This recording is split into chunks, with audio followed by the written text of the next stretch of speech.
नमस्ते।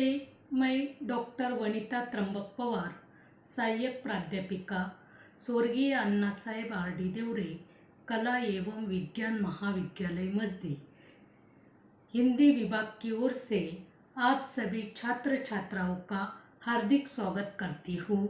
आपके सामने तृतीय वर्ष साहित्य के लिए निर्धारित बीएससी हिंदी पाठ्यक्रम के अंतर्गत विशेष विदा यात्रा साहित्य इसकी जानकारी पेश करती हूँ।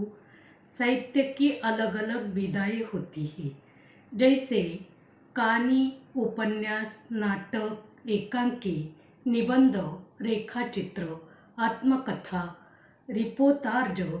वैसे आपको इकाई क्रमांक 1 के अंतर्गत यात्रा साहित्य विधा का सैद्धांतिक विवेचन इसका अध्ययन करना है।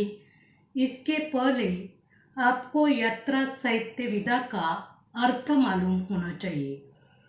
अनादिकाल से मनुष्य यायावर रहा है।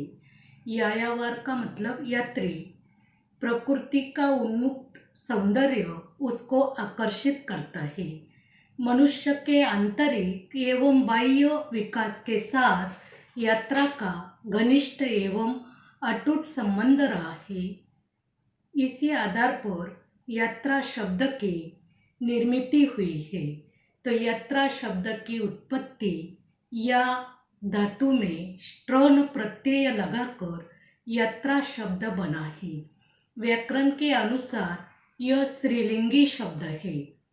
गमन, प्रस्थान आदि अर्थों में इस शब्द का प्रयोग होता है। इस प्रकार यात्रा शब्द का अर्थ है एक स्थान से दूसरे स्थान तक जाना।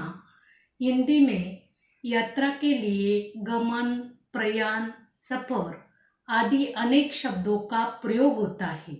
अनेक भारतीय भाषाओं में प्रयुक्त यात्रा संबंधी शब्दावली में संस्कृत में यात्रा को यात्रा ही कहा जाता है, गुजराती में यात्रा, हिंदी में यात्रा, बंगला में यात्रा सफर गमन, तमिल में प्रयाणाम, मराठी में प्रवास और उर्दू में सफर और मलयालम में यात्रा। ऐसे यात्रा शब्द के लिए अलग अलग भाषाओं में अलग अलग शब्द प्रयोग किया जाता है। यात्री के लिए हिंदी में घुमक्कड़, यायावर आदि शब्दों का प्रयोग किया जाता है। घुमक्कड़ शब्द का कोशगत अर्थ है बहुत घूमने वाला। यायावर शब्द वह जो एक जगह टिककर न रहता हो अर्थ में प्रयुक्त होता है। बृहत हिंदी कोश में इसका अर्थ है जाने की क्रिया। तीर्थ यात्रा यात्रियों का समूह, मेला, यान, प्रस्थान, काल यापन, चढ़ाई, युद्ध यात्रा, उपाय व्यवहार, जीवन निर्वाह, उत्सव, नृत्य गान युक्त, रासलीला के ढंग का बंगाल में प्रचलित एक अभिनय और बंगाल में जात्रा शब्द प्रयुक्त है। यह नृत्य गान युक्त एक प्रकार का उत्सव है और आदिकाल से ही किसी दूसरे स्थान के लिए जाना, तीर्थ यात्रा, युद्धों के लिए प्रमाण आदि के साथ साथ बंगाल में प्रचलित इस अभिनय के रूप में यात्रा शब्द का प्रयोग होता है। डॉक्टर नगेंद्रनाथ बसु के अनुसार विजय की इच्छा से कहीं जाना, चढ़ाई, परिवर्जा, प्रस्थान, गमन, अभिनिर्माण, गम प्रस्थिति, दर्शनार्थ देवस्थानों को जाना, तीर्थाटन, एक स्थान से दूसरे स्थान पर जाने की जो क्रिया होती है इसे यात्रा यह कहा जाता है। और आरंभिक काल में युद्ध, तीर्थाटन आदि के लिए यात्रा करते थे। यात्रा शब्द का सामान्य अर्थ है किसी भी उद्देश्य से एक स्थान से दूसरे स्थान पर जाना अर्थात स्थान परिवर्तन करना यात्रा कहलाता है। द्वारिका प्रसाद शर्मा के मतानुसार सफर एक स्थान से दूसरे स्थान पर जाने की क्रिया है और यात्रा मनुष्य के लिए जीवन में बहुत गहराई से जुड़ी हुई है। आदि मानव से लेकर आधुनिक मानव बनने की प्रक्रिया में मनुष्य की यायावारी वृत्ति बहुत महत्वपूर्ण भूमिका निभाई है।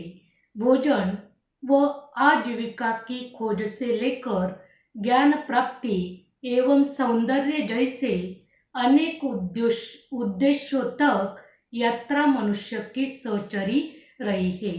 डॉक्टर सुरेंद्र माथुर ने यात्रा शब्द की लौकिक पारलौकिक व्याख्याएं प्रस्तुत की है।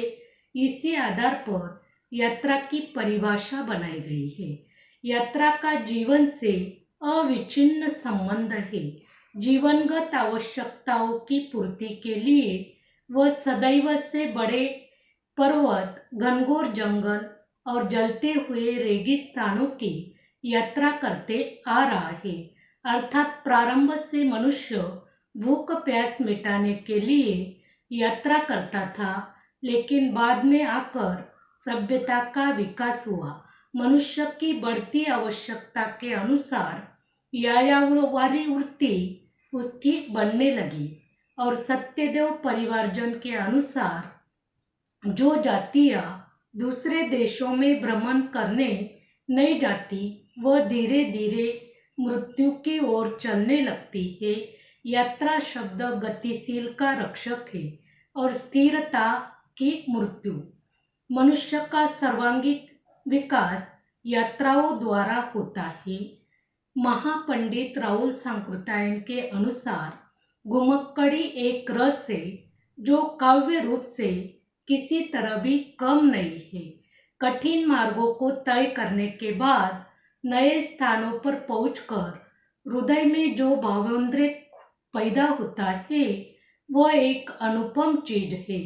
कविता के रस से हम उसकी तुलना कर सकते हैं और यदि कोई ब्रह्मा पर विश्वास रखता हो तो वह उसे ब्रह्म समझेगा।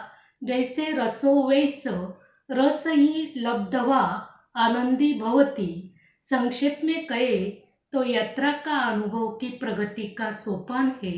यात्रा के कारण मनुष्य की बहुआयामी व्यक्तित्व तथा अनेक अनुभूतियों का गहरा ज्ञान होता है। मनुष्य स्वभाव से ही जिज्ञासु, सौंदर्य प्रेमी एवं विकासशील प्रवृत्तियों से युक्त रहा है। अपने जीवन की आवश्यकताओं की पूर्ति के लिए मनुष्य ने शुरू से यात्राएं की है।